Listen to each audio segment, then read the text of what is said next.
Hello everybody, how you all doing? My name is Rafael and thank you for watching today's video. Before we actually start, I want to apologize for any background noise that there may be throughout this video. 50 meters away from my house, a construction site just started, so I can't do anything about it. I apologize, but yeah, let's hope that you'll not have any issues. So today I have another hybrid build for you. This time, however, I decided to have a build that offers both weapon damage and skill damage. As you can see, I'm running the Capacitor with an assault drone and my personal favorite, Seeker Mines. If you have been a subscriber for a long time now, you would know about my obsession with Seeker Mines. I just love them. Disclaimer, as always, a full red build or a full skill build will be better at clearing content faster and more efficiently. But if you're a solo player who likes using both at the same time like me, then this build is for you.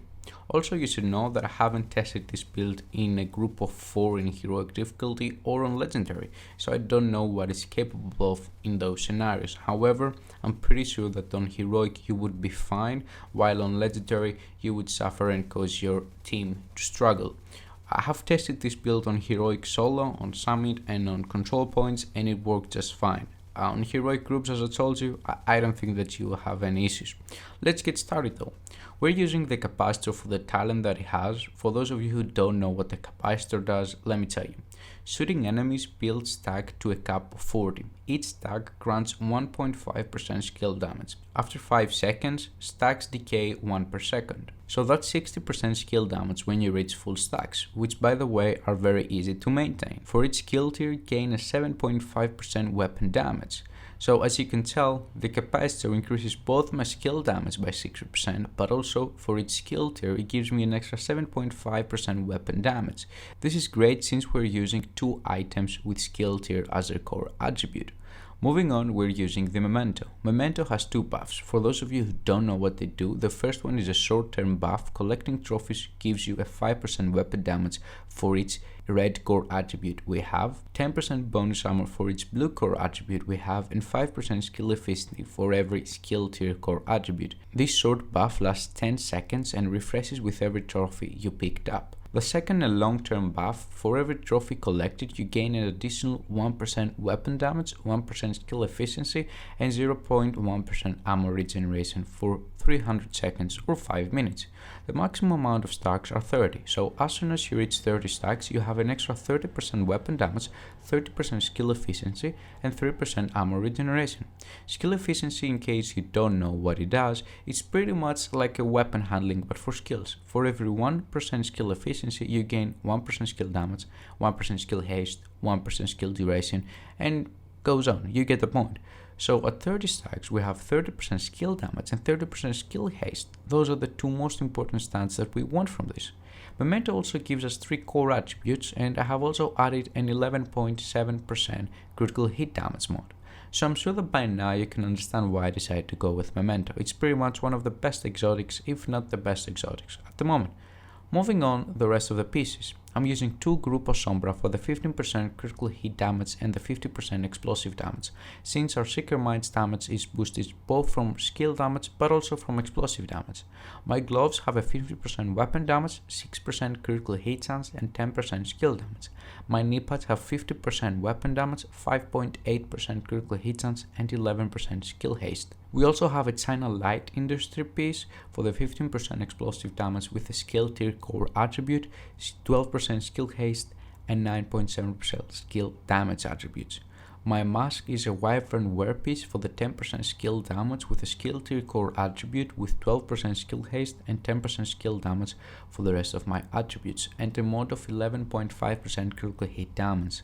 The last piece is my chest piece, a Fenris Group AB for the 10% assault rifle damage with 15% weapon damage as the core attribute, 6% critical hit chance, 10% skill damage, and a mod of 11% critical hit damage. The talent I have is the Overwatch. Staying behind cover for 10 seconds increases you and your allies' total weapon and skill damage by 12% as long as you remain in cover in a cover to cover move. And honestly, I'm not so sure about this talent. I mean, I kinda like it and it gives me a 12% damage boost from my weapon and my skills, but sometimes it's hard to proc and it's also very hard to maintain. Also, if you're going after the Memento stacks, it's impossible to maintain Overwatch as well, since you will have to be running around while Overwatch requires you to stay in cover. Another option is to go with Glass Cannon, which would boost both weapon and skill damage, but it would compromise my survivability, and since I'm not using a revive hive, I didn't want to risk it. But at the end of the day, it's up to you to decide with what chest piece talent you will go. Lastly, I'm using the Technician specialization for the 10% skill damage and the 1 extra skill tier that it offers. As you can see from the gameplay in the background, my mines reach numbers like 3.5 million when I have my Capacitor and Memento full stacked. Just for you to be able to compare what 3.5 million means for each Seeker Mine, with my Seeker Mine build, my full skill build, my Seeker Mines would hit for like 5.5 million. So I think that 3.5 for like a hybrid build, it's pretty decent.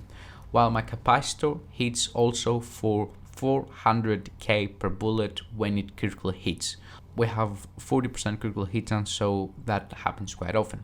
My Soul Drone is also powerfully hitting for 80 to 100k per bullet, but keep in mind that this is a hybrid build, so I really didn't expect them to hit any harder than that.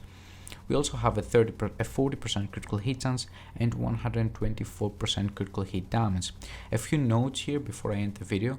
My SHD watch is maxed out, so I get an extra 10% for my weapon damage, critical hit chance, skill damage, skill haste, and all those kind of attributes. Also, I would like to let you know that this build has almost every attribute maxed out, as you could see. So it's not an easy build to put together, since it has some rainbow rolls as well. So this is not like a build for beginner players or for new players. This build actually requires you to have some decent rolls. So yeah, that was it pretty much. I hope that you liked the build. If you did, make sure to drop a like and to subscribe for more content. Have a wonderful day. Bye bye.